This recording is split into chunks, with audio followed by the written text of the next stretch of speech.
Hello everyone, true HSSC media YouTube channel में आप सभी का स्वागत है। और दोस्तों, आज की वीडियो में मैं आपके लिए लेकर आया हूँ प्रेपोजिशंस, जो कि प्रीवियस HSSC एग्ज़ाम्स में पूछी गई हैं और आने वाला जो आपका हरियाणा पुलिस का एग्ज़ाम है उसमें काफ़ी इम्पोर्टेंट होने वाले हैं। वीडियो को ज़्यादा से ज़्यादा शेयर करना है और आपने यदि चैनल को सब्सक्राइब नहीं किया, चैनल को सब्सक्राइब भी करना है। वीडियो आपके लिए काफ़ी इंपॉर्टेंट होने वाली है। तो लीजिए शुरू करते हैं आज का ये जो अपना प्रैक्टिस सेट है, ओनली फॉर प्रेपोजिशंस। तो यहाँ आप देख सकते हैं, Ram killed the snake dash a stick. आप भी कमेंट करके आपका जो आंसर है वो दे सकते हैं। Ram killed the snake dash a stick with by from for.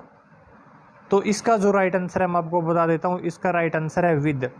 लेकिन कई बच्चे इसमें बाई कर सकते हैं। बाई आपने कब यूज़ करना है? स्नेक किल्ड किया है, जैसे राम ने, श्याम ने, सीता ने, गीता ने, व्यक्ति के द्वारा किल्ड किया गया है, तो बाई का यूज़ करना है।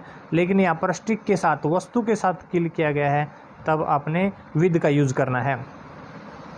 तो जो नेक्स्ट सेंटेंस है वो आप देख सकते हैं, an epidemic broke dash in the town last year.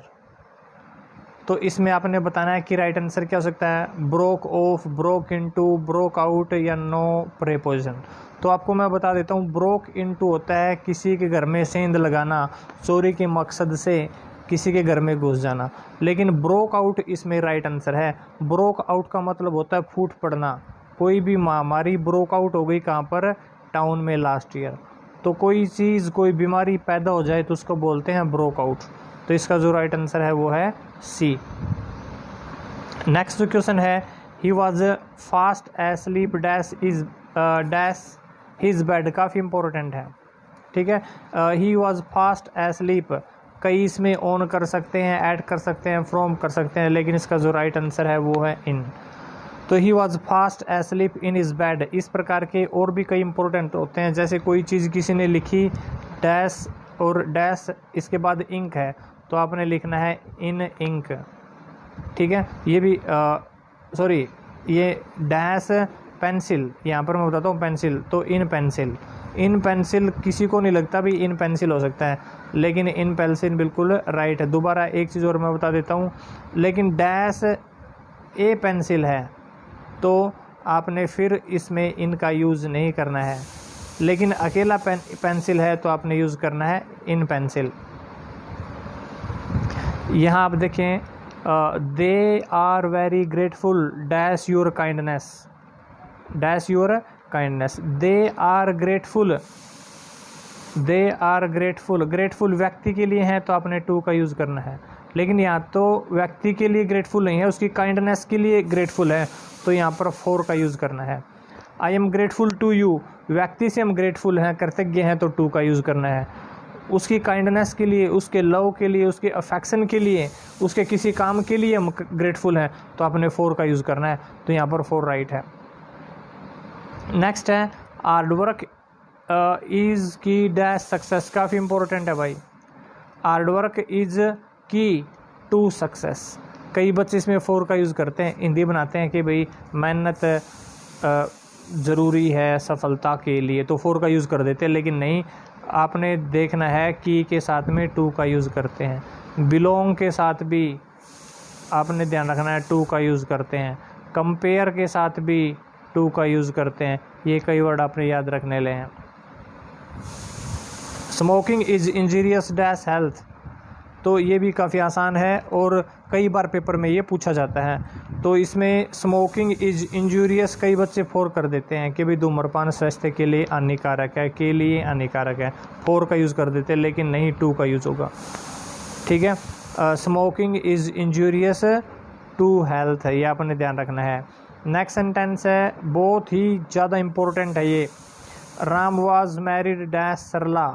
तो मैं आपको बता देता हूँ भाई, यदि Ram was married dash Sarla, last में यदि लड़की की बात है, मैरिड है सेंटेंस में और लास्ट में लड़की की बात है, तो आपने टू का यूज़ करना है।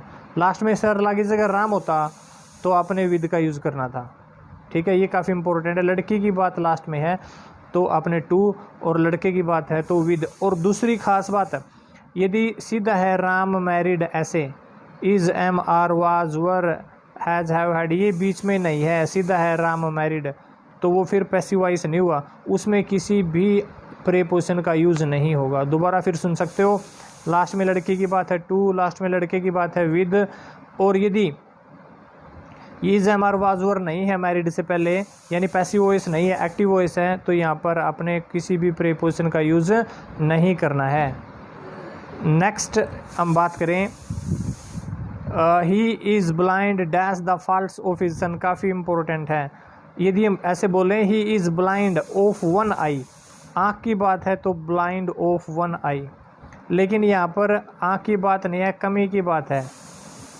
दोष से वो अंधा है, दोषों की ओर ध्यान नहीं देता, तो आपने ध्यान रखना है ब्लाइंड टू, यानी वो ब्लाइंड टू है, फॉल्स की ओर ध्यान नहीं दे रहा अपने लड़के की, लेकिन आँख की बात है तो ब्लाइंड ऑफ। नेक्स्ट सेंटेंस है आपके लिए, आई प्रेफर कॉफ़ी डैश टी, काफ़ी इंपॉर्टेंट है, कई बार पूछा भी गया है, तो कई बच्चे इसमें देन का यूज़ कर देते हैं, ना तो इस देन का यूज़ होगा ना इस देन का यूज़ होगा। I prefer coffee to tea, ठीक है, याद रखना है, प्रेफर के साथ में आपने टू का यूज़ करना है। ही इज़ सीनियर, काफ़ी इंपॉर्टेंट है, he is senior, he is junior, ठीक है, सीनियर की बात है, जूनियर की बात है, एक्सटीरियर की बात है, इंटीरियर की बात है, सुपीरियर की बात है, इन्फीरियर की बात है, प्रायोर की बात है।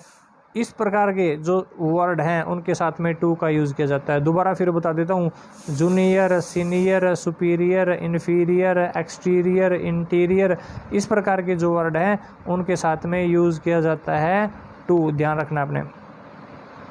नेक्स्ट सेंटेंस है, I must be paid my share dash profit, कि भाई मुझे ज़रूर पे करना चाहिए जो मेरा शेयर है ऑफ प्रॉफिट, आपने ध्यान रखना है my share of profit.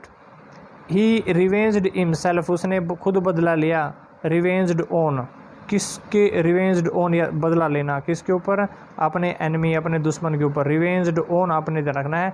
He parted dash his wife in Kumbh, part from, जुदा होना, he parted dash his wife in Kumbh, part from, तो आपने ध्यान रखना है पार्ट फ्रॉम।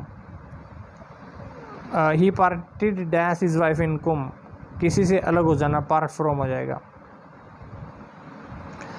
नेक्स्ट है, he is angry dash Ram, तो वो किसी व्यक्ति से हम गुस्सा हैं तो या उससे सहमत हैं तो एग्री या एंग्री, ठीक है, यहाँ पर जैसे एंग्री है, यहाँ पर आगे एग्री है और व्यक्ति की बात है तो हम विद का यूज़ करते हैं, ये आपने ध्यान रखना है। नेक्स्ट यदि हम सेंटेंस देखें तो एग्रीज है, अब भी लास्ट में व्यक्ति की बात है तो हम Ganesh agrees with Ram. Next है, our college is affiliated dash the university of Punjab, तो एफिलिएटेड के साथ में टू का यूज़ करना है। यदि स्कूल कॉलेज जैसे किसी यूनिवर्सिटी से, किसी बोर्ड से एफिलिएटेड की बात है तो आपने टू का यूज़ करना है, लेकिन किसी पॉलिटिकल पार्टी से एफिलिएटेड, भाई मैं उस पार्टी से संबंध रखता हूँ तो विद का यूज़ करना है, जैसे बीजेपी से कोई संबंध रखता है तो उसमें विद का यूज़ करना है, लेकिन स्कूल कॉलेज यूनिवर्सिटी उनसे एफिलिएटेड टू आपने ध्यान रखना है। नेक्स्ट सेंटेंस की बात करें, I confided dash him but he deceived me, मैंने उस पर विश्वास किया लेकिन उसने धोखा दिया, तो कॉन्फाइड इन होता है किसी के ऊपर विश्वास करना, आपने याद रख लेना है ये। नेक्स्ट है, he died dash hard labour, बीमारी से मरना, died of cancer, died of AIDS, किसी बीमारी से मरना डाइड ऑफ होता है, देश के लिए मरना डाइड फॉर होता है, ठीक है, या फिर ओवर ईटिंग से मर जाना, ठीक है, हंगर से मर जाना, हार्ड लेबर से मर जाना, तो उसमें आपने याद रखना है, उसमें ऑफ पहले आ चुका है, फॉर आ चुका है, तो फ्रॉम, उसमें किसका यूज़ होगा, he died from hard labour, ये आपने ध्यान रख लेना है। नेक्स्ट सेंटेंस की हम बात करें, he was sitting dash Sita, किसी के पास बैठना, पास, बिसाइड, और बिसाइड होता के अलावा, ठीक है, किसी एक को छोड़कर, किसी को छोड़कर, लेकिन हमने यहाँ पर बिसाइड का यूज़ करना है, पास, near. Sometime is it difficult to deal dash a problem child, मतलब व्यक्ति से डील करना होता है विद, ठीक है, और किसी बिजनेस में डील करना, किसी बिजनेस में हम डील करें, ठीक है, तो उसमें होता है इन, डील इन, उसमें डील इन का यूज़ किया जाता है। यदि हम बात करें he is good dash studies, काफ़ी इंपॉर्टेंट है। यदि इसमें मोस्टली बच्चों ने गुड ऐड किया होगा, लेकिन मैं आपको बता देता हूँ he is good in studies. क्यों? क्योंकि स्टडी में पेंटिंग भी शामिल है, कई चीज़ें शामिल है इसमें, ठीक है। स्टडी में कई चीज़ें, एक बड़ा एरिया है, लेकिन यहाँ पर होता सिर्फ पेंटिंग, सिर्फ पेंटिंग का यूज़ किया जाता तो हमने ऐट का यूज़ करना था। यहाँ पर सिर्फ मैथमेटिक्स होता तो हमने ऐट का यूज़ करना था, लेकिन स्टडी में कई चीज़ें शामिल है, इसलिए इसमें इनका यूज़ होगा। इसके साथ मैं आपको 2-3 चीज़ें और बता देता हूँ। यदि यहाँ पर होता बैड के साथ में हमेशा इन का यूज़ करते हैं, ठीक है। और क्विक के साथ में, क्विक जल्दी, क्विक इन का यूज़ करते हैं। और स्लो के साथ में ऐट का यूज़ करते हैं। ये आपने याद रख लेने हैं, स्लो के साथ में ऐट का यूज़। नेक्स्ट की बात करें, don't interfere dash my private affairs, ठीक है। मेरे जो प्राइवेट अफेयर्स है उनमें, तो interfere in my private affairs. Next की हम बात करें, I hold you liable dash the murder. Responsible होता है लाइबल, के जिम्मेवार मानता हूँ मैं मर्डर के लिए आपको, तो लाइबल फॉर। लेकिन एक लाइबल टू भी होता है, उसका मतलब होता है एलिजिबल होना, किसी काम के योग्य होना, ठीक है। लाइबल एलिजिबल टू, किसी काम के योग्य होना, किसी काम के लिए रिस्पॉन्सिबल होना होता है एलिजिबल फॉर। तो ये कुछ इंपॉर्टेंट सेंटेंसेस थे प्रीपोजिशन के। एक सेंटेंस से मैंने कोशिश की आपको कई समझाने की, और हरियाणा पुलिस के लिए मोस्ट इम्पोर्टेंट बनते हैं। इस वीडियो को आप खुद भी देखें, अपने दोस्तों को भी दिखाएं, प्रीपोजिशन के लिए काफ़ी इंपॉर्टेंट होने वाली है। तो अगली वीडियो लेकर आऊँगा कल, तब तक अपना प्यार और सपोर्ट इसी तरीके से बनाए रखिएगा। Thanks for watching, thank you, good bye.